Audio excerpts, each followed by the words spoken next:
चावल ले लो चाहे गेहूँ ले लो, कोई भी चीज़ को कितना पकाते हैं उसके बाद खाते हैं, और उसी से मांस मनसा बनती है, उसी से संतान होती है।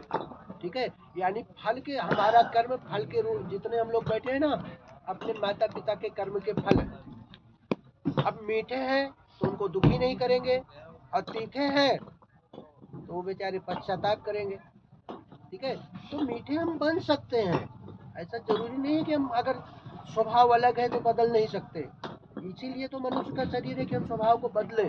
ठीक है, तो फिर कहा गया कि भाई ये जो कर्म है, अगर ये लौट के वापस आ रहा है तो हम ऐसा क्या करें कि वो लौट के ना आए, अच्छा वाला आए, बुरा वाला ना आए। तो दो कर्म है जो करने से कभी भी खराब कर्म जल जाता है और अच्छा वाला कई गुना बढ़ जाता है। वो दोनों कर्म क्या है? दो यज्ञ है। पहला यज्ञ है ज्ञान यज्ञ है, और दूसरा कौन है? हवन यज्ञ। ज्ञान है तो पाप हो ही नहीं सकता, होगा क्या? तो लौटेगा कहाँ से? और लौटेगा क्या? जब ज्ञान है तो हम इतना अच्छा व्यवहार रखेंगे कि लोगों की दुआएं लौट के आएंगी, गलत होगा ही नहीं। और दूसरा है हवन। हवन में जो गया वो स्वाहा, यहाँ बादल उदल बनने वाला नहीं है, न बरसात होने वाली है। ठीक है, इसीलिए दो यज्ञ ऐसे हैं जिसका हमारे जीवन में बहुत ज्यादा महत्व है, ज्ञान यज्ञ, हवन यज्ञ। तो ये हम लोगों का सौभाग्य है, यह सब करने के लिए ईश्वर की कृपा से, ईश्वर के हम कहीं ना कहीं थोड़ा नजदीक वाले अंश होंगे जो आज ऐसी जगह पे बैठे हैं। तो हम लोग बड़े प्रेम से, बड़ी श्रद्धा से शाम को आरती के पहले, आरती के टाइम हम लोगों को सबको इकट्ठा रहना चाहिए। ठीक है, अच्छा देख रही है, बीच में 3 घंटे के बीच में हमें नहीं उठना चाहिए, बैठने के पहले ही एक बार क्लियर होके आ जाना चाहिए, क्योंकि फिर लोग बार बार गलत प्रभाव हम ही लोगों पे पड़ता है। और इतना तो है नहीं कि 3 घंटे में बार बार जाना पड़े, है ना? तो बैठने के पहले रेडी होने से, सामने वाले का बिना बल जाने हुए उससे भिड़ना नहीं चाहिए। भागवत में 2 बार कथा आई तो बहुत बार होगी, 2 बार की मैं आपको बता रहा हूँ। ब्रह्मा के नाभि में क्या निकला? कमल। कमल पे कौन हुए? ब्रह्मा जी। और भगवान के कान के मैल से कौन पैदा जन्म लिए? मधुकैटभ। और जब उन्होंने गदा पटकना चालू किया और योद्धा ढूंढा तो कुछ मिला नहीं, तो उस कमल के सहारे ब्रह्मा जी के पास गए और ब्रह्मा को ललकारे, चलो युद्ध करो। और ब्रह्मा जी ने क्या कहा? बिना सामने वाले का बल जाने उससे युद्ध करो। पिट गए तो ब्रह्मा जी। हम लोग छोटी छोटी बात पे भिड़ जाते हैं, साइकिल वाला भिड़ाया, बस भिड़ गए, क्रोध आ गया। ब्रह्मा जी ने विचार किया ये राक्षस है, इनसे भिड़ना बेकार है। वो बेचारे भाग के आए विष्णु जी के पास, है ना? और दुर्गा सप्तती में आप लोग पढ़ते हो, तुम सदा तुम उपटकारा स्वरात्र का, है ना? इस प्रकार से स्तुति करके विष्णु जी को जगाए और विष्णु जी युद्ध किए और उनको पराजित किए। कथा है ना भागवत में। दूसरी कथा कब आई?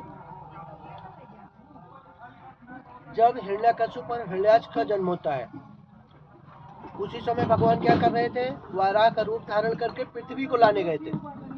भगवान पृथ्वी को लेके आ रहे थे। हिरण्याक्ष हिरण्यकश्यप का जन्म होता है। हिरण्याक्ष जो है वो गदा पटकता है जल पे, वरुण नगरी में पहुंचता है, वरुण को ललकारता है, वरुण बाहर निकल, युद्ध कर, कोई योद्धा नहीं मिला हमको, तू ही मिला है, चलो युद्ध करो।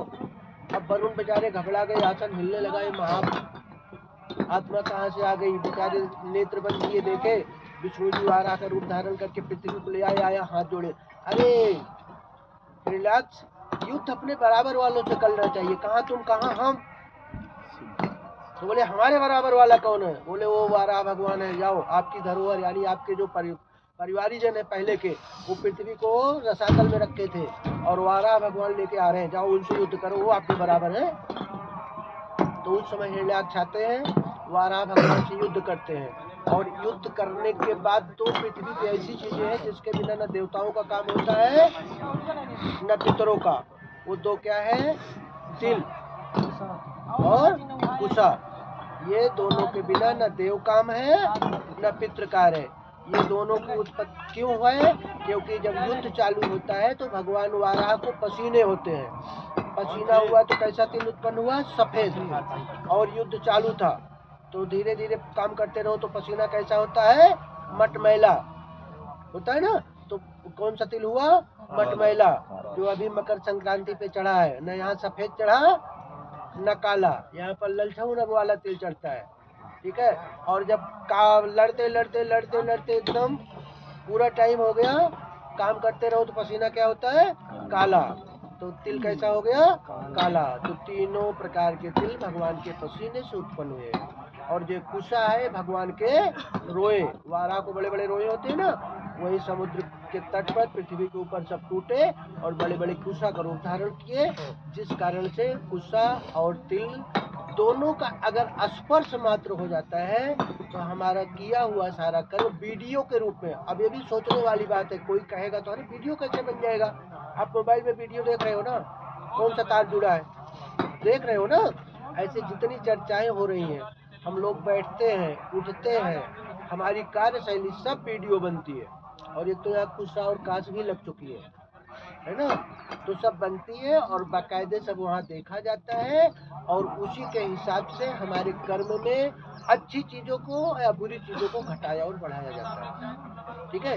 तो पूजा पाठ बहुत छोटी चीज है, उससे बड़ी चीज है हमारे व्यवहार, हमारे तौर तरीके, ठीक है। और वो तौर तरीका अच्छा है जिसमें पूरा परिवार खुश है, रिलेशन खुश है, खानदान खुश है, आने वाली जनरेशन आगे बढ़ रही है। जिस छोटे से परिवर्तन से इतनी सारी चीजें मिल रही हैं, उसे हमें करना चाहिए या नहीं करना चाहिए, है ना।